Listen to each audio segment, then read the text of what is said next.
और नॉर्मल हो जाए, उसके बाद मैं वापस ऑस्ट्रेलिया चला जाऊंगा। उसकी आवाज में चिंता सुनकर अबीर हां में सिर हिलाते हुए कहता है, तुम फिक्र मत करो, सब कुछ बहुत जल्द ही ठीक हो जाएगा, फिर देखना आस्था की जिंदगी में खुशियां ही खुशियां होंगी। इतना कहते ही उसके फेस पर हल्की सी मुस्कान आ गई।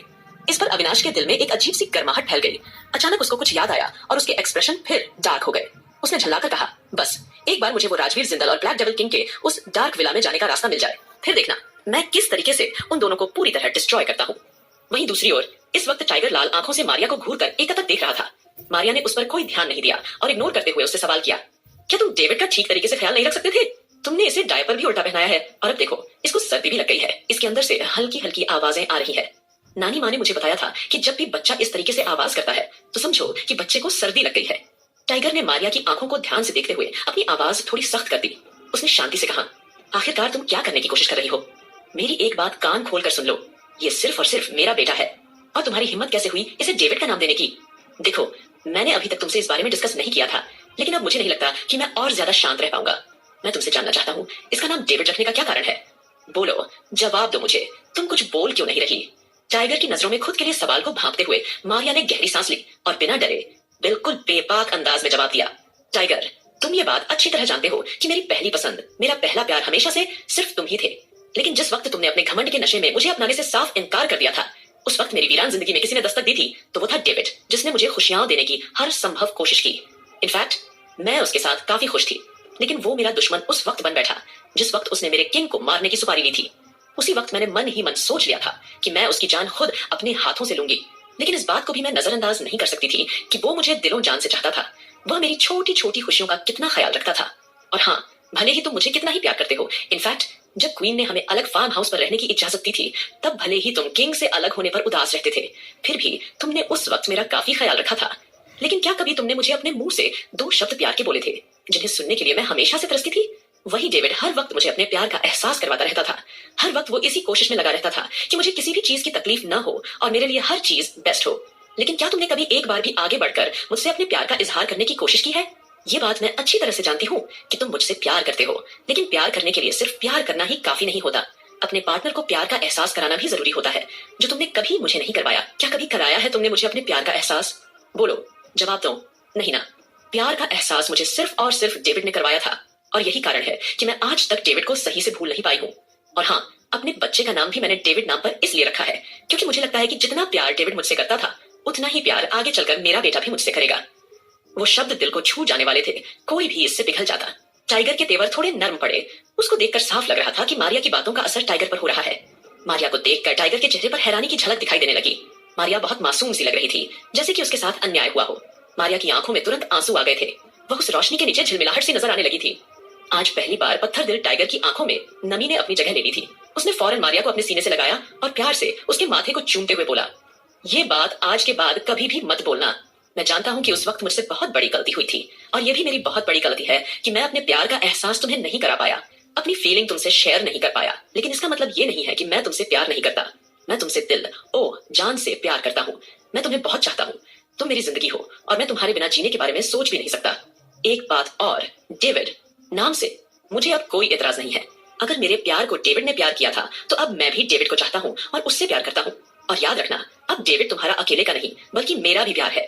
मैं भी अब अपने डेविड को इतना प्यार करूंगा कि वो भी मुझे बदले में प्यार करेगा। और सच कहूँ तो तुमने आज से पहले मुझसे कभी कोई शिकायत नहीं की थी, इसलिए मुझे तुम्हारी फीलिंग का कोई एहसास नहीं था।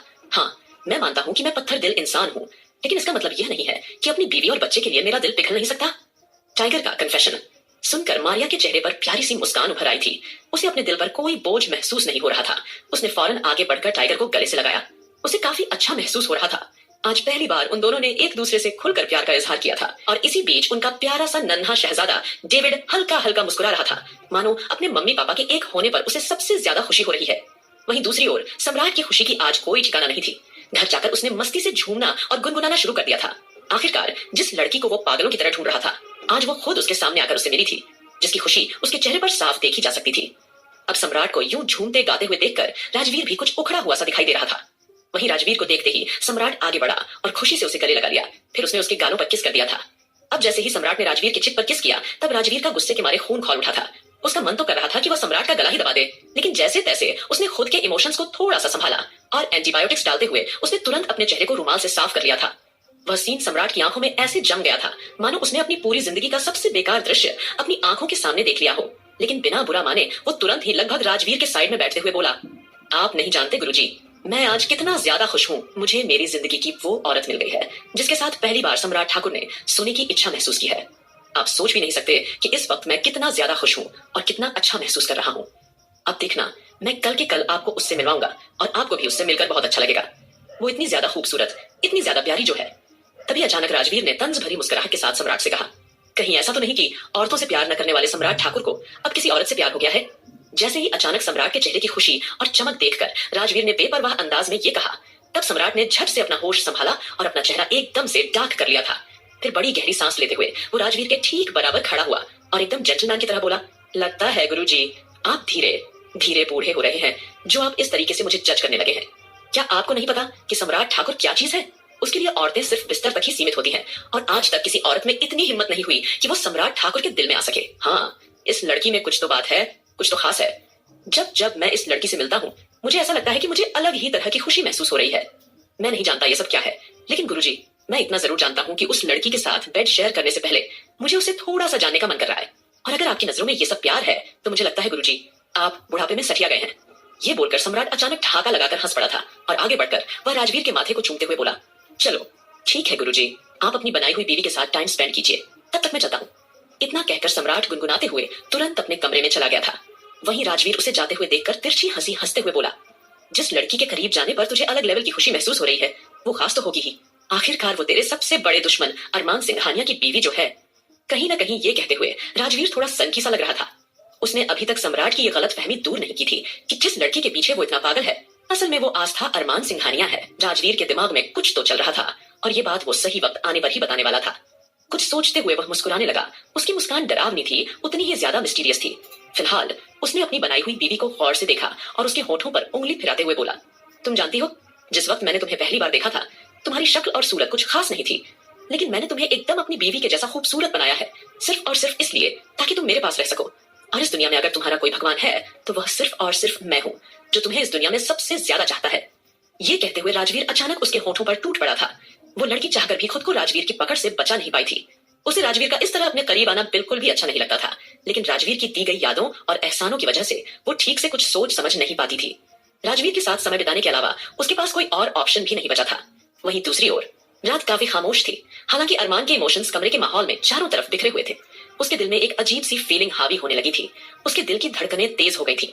असल में अरमान और आस्था के बीच इतनी दूरी तब भी नहीं थी जब वह दोनों एक दूसरे के साथ नहीं थे। ऐसा भी नहीं था अरमान पहली बार आस्था के साथ एक ही बिस्तर शेयर कर रहा था, लेकिन उसे ऐसा लग रहा था जैसे वह किसी अजनबी के साथ हो। उसे पता ही नहीं चला कि आस्था के बारे में उल्टा सीधा सोचते सोचते ना जाने कब उसकी आंख लग गई। अब अगली सुबह सारी की सारी लड़कियां आस्था के साथ किचन में मौजूद थीं, क्योंकि अगर इस तरीके से खुफिया मीटिंग तहखाने में या फिर सीधे स्टडी रूम में की जाती तो बाकी सभी सदस्यों को सारी लड़कियों पर शक हो सकता था। आस्था के हाथ में चाकू था जिससे वो फटाफट आलू काट रही थी। उसका इरादा आलू और प्याज की पकौड़ियां बनाने का था, क्योंकि आहान ने आज सुबह सुबह फरमाइश जाहिर की थी।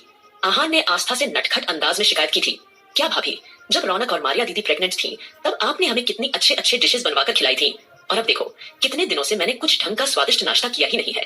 तब आस्था ने फौरन अपने चेहरे पर मुस्कुराहट लाते हुए कहा था, हाँ आहान भैया, आप बस हमें थोड़ा सा वक्त दे दीजिए, हम अभी आपके लिए गर्मा गर्म पकौड़े बनवा कर लाते हैं।